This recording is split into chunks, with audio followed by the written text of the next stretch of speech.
You can't do anything to change the present circumstances. But I want you to build houses and plant gardens and get married and have children where you are. I wrote this down between services, and I want to say it, and I want to say it bold. It just came to me in between services. This is what the Lord said. He said, I have a little addendum to your little sermon. He said, the conditions, tell the people the conditions are not permanent, that they are in presently. Secondly, he said, Proverbs 23 and verse 23, buy the truth and sell it not. Don't sell out on truth. Stand for truth. Number 3, he said, there will be times when it looks like nothing is happening. That's when you have the mentality that you have put the promise of God in your mind and you say, better is coming. Oh, I wish I could come. Don't lease it. Don't rent it for a little while. Buy it. The difference between leasing and renting and buying. Buy when everybody else is selling. And buy what everybody else is selling out on. Everybody else is selling out on this old book. 10 Commandments. Salvation, no other name but the name of Jesus, whereby men must be saved. He said, the more you buy into that, when other people are selling it out, he made them male and female. I'm not mad at anybody. I'm buying into what this book says. I'm buying into marriage.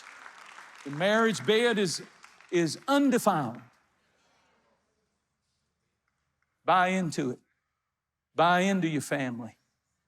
I don't care how dysfunctional they are. Keep loving them. Keep preaching to them. Keep reaching for them. Keep helping them. Keep loving them. Keep forgiving. Don't buy into bad. Don't buy into bitter. Don't buy into broken. Don't buy into depression. Don't buy into addiction. Don't buy into curses. Buy into the promises of God, which are blessings. I'm done. I'm done. Build some houses, and get married, and have babies, and be the church, and get involved, and do good things with your life. Don't you buy into bad? Don't you believe that there's no reason to dream and go to college or anything else? The Apostle Paul put it like this. He said, 3 times I asked God to take my problem away, and God would not take my problem away. And then he made this statement. He said, most gladly, therefore, will I rather glory in my infirmities. The word rather is interesting. The word rather means I have an option. When you're in a problem and the problem won't go away for a long time, you have a rather.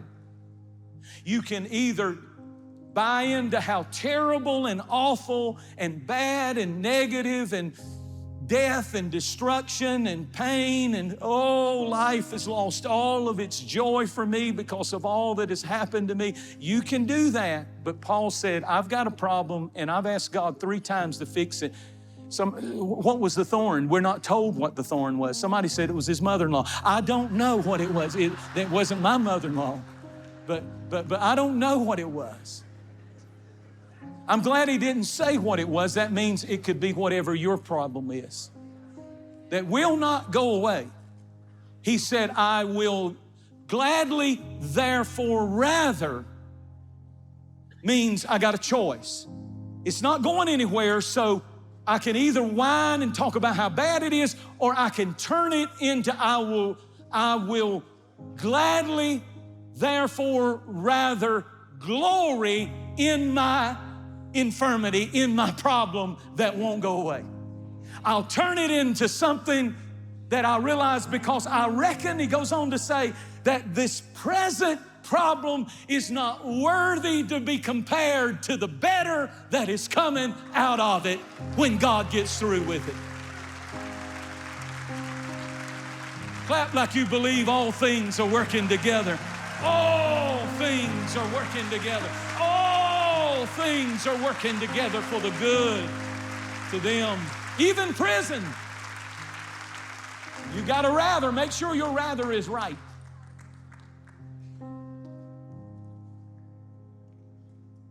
I'll just glory in where I am right now, what I'm going through right now.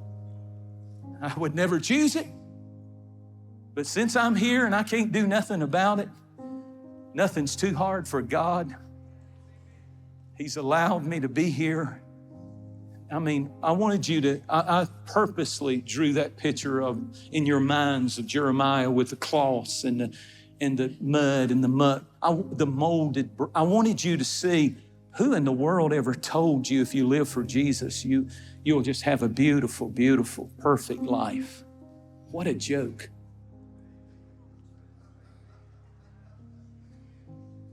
What he does tell you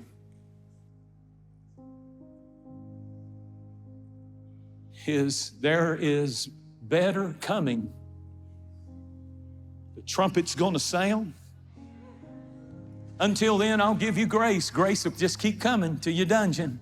I'll send him with answers every time. I'll need you to shove another jar in your brain every once in a while because you'll need to get your thinking right. But when it's all said and done, for the believer, we're gonna dance on streets of gold. No more sorrow, no more pain, no more death, no more tears, no more sorrow, sickness. Better is coming. And that's not just in the hereafter, although that is great.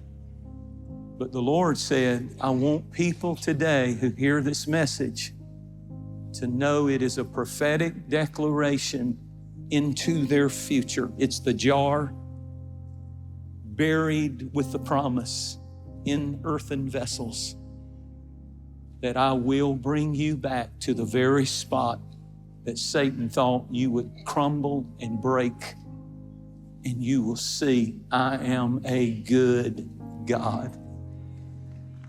I am a good God.